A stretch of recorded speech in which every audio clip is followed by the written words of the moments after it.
ഹൃദയത്തിൽ കുറിച്ചിടേണ്ട ഒരു വല്ലാത്ത വാക്കാണ്. റബ്ബനാ ലാ മാനിഅ ലിമാ അഅ്തൈത വലാ മുഅ്തിയ ലിമാ മനഅത വലാ റദ്ദ ലിമാ ഖളൈത വലാ മുബദ്ദില ലിമാ ഹകംത. എല്ലാ ഫർളസ്കാരത്തിനും നമ്മൾ എല്ലാവരിലും ഇത് മുഅ്മിനീങ്ങൾ, അത് വല്ലാത്തൊരു അർത്ഥമുള്ള വാക്കുകളാണത്. ജീവിതത്തിൽ എന്ത് പ്രയാസം വന്നാലും അല്ലേ, എത്രയോ ആളുകൾ ഗൾഫിലൊക്കെ മരിച്ചു എന്നുണ്ട്. അല്ലാഹുവേ, ഞങ്ങളുടെ സഹോദരിമാരുടെ ഒക്കെ ഭർത്താക്കന്മാരൊക്കെ, ഞങ്ങളുടെ സഹോദരങ്ങൾ പ്രവാസികളായ ഗൾഫിൽ കഴിയുന്നുണ്ട്. റബ്ബേ, അവരൊക്കെ നീ സംരക്ഷിക്കണേ റഹ്മാനെ. പടച്ച റബ്ബേ, അപകടങ്ങളെ തൊട്ടൊക്കെ അവരെ നീ കാത്തുരക്ഷിക്കണേ അല്ലാ.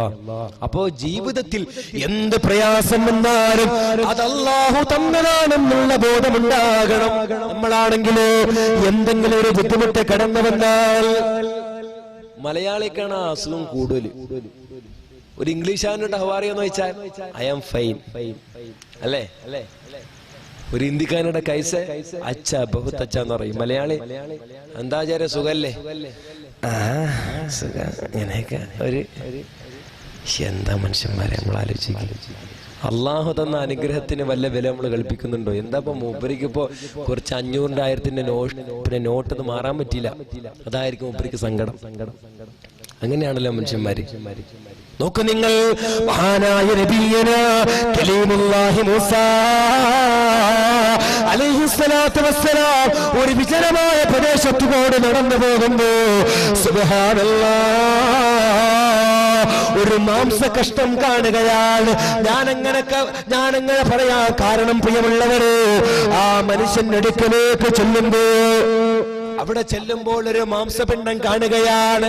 2 കണ്ണുകളില്ല, 2 കൈകളില്ല, 2 കാലുകളില്ല, ഒരു മനുഷ്യരൂപമാണ്.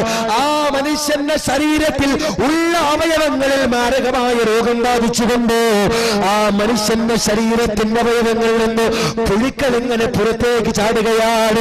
ആ മനുഷ്യന്റെ അടുക്കലേക്ക് മൂസാ നബി അലൈഹിസ്സലാത്തു വസ്സലാം ചെന്നുകൊണ്ട് സലാം പറഞ്ഞു. എന്നിട്ട് ആ മനുഷ്യനോട് ചോദിച്ചു, മനുഷ്യ, എന്താ നിങ്ങളുടെ വിശേഷം, എന്താ നിങ്ങളുടെ അവസ്ഥ? അപ്പോൾ ആ മനുഷ്യൻ പറഞ്ഞുവത്രേ, അൽഹംദുലില്ലാഹ്.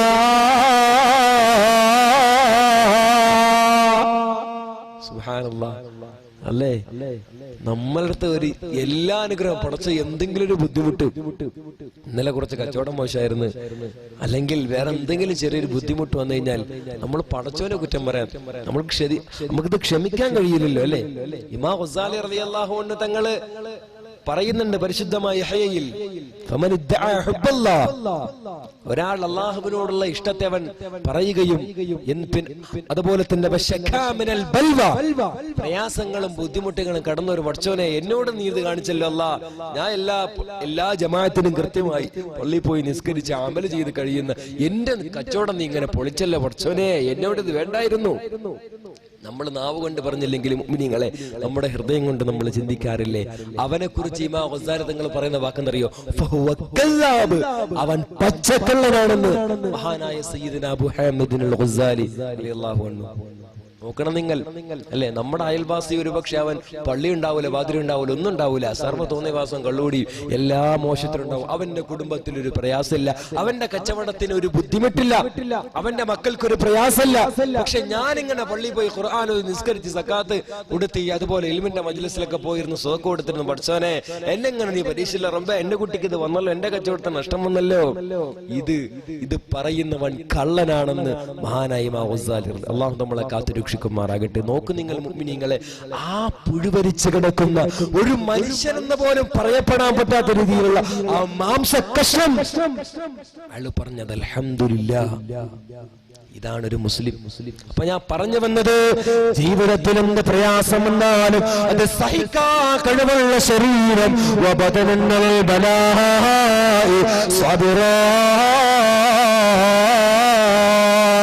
ജീവിതത്തിൽ സഹിക്കാനുള്ള ക്ഷമ അവലംബിക്കാനുള്ള ശരീരം അല്ലാഹുവേ ഞങ്ങൾക്ക് നീ നൽകണേ തമ്പുരാനെ. 4-മത്തേത് എന്താ പ്രിയമുള്ളവരെ? സദവൃത്തയായ പെണ്ണാണ്.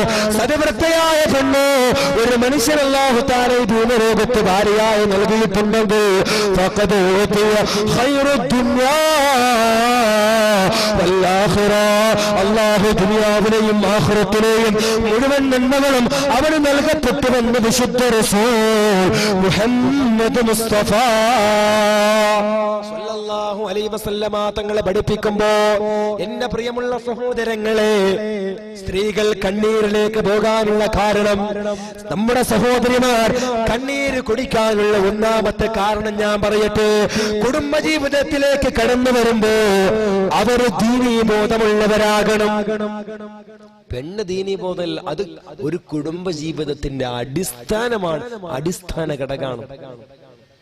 ചരിത്രത്തിൽ മുഅ്മിനീങ്ങളെ മതകീയമായ അവബോധത്തോടുകൂടി നീങ്ങാത്തൊരു കുടുംബം വിജയിച്ചതായി പറയാൻ സാധിക്കില്ല. അങ്ങനെയുള്ള ദീനിയായ അവബോധം, ആര് ഭാര്യ, ആരാണ് ഭർത്താവ്, ഭർത്താവിനോടുള്ള പെരുമാറ്റം, ഭാര്യയോടുള്ള കടപ്പാട്, ഉത്തരവാദിത്വം, ഇതൊക്കെ അറിഞ്ഞിട്ട് പ്രവർത്തിക്കുന്ന നല്ല ഒരു സന്തോഷമുള്ള കുടുംബം വിജയിക്കുകയുള്ളൂ. അതിനെന്താ വേണ്ടത്? ദീനിയായ ബോധം. ഞാൻ ഇവിടെ സന്ദർഭോചിതമായി സൂചിപ്പിക്കുകയാണ്.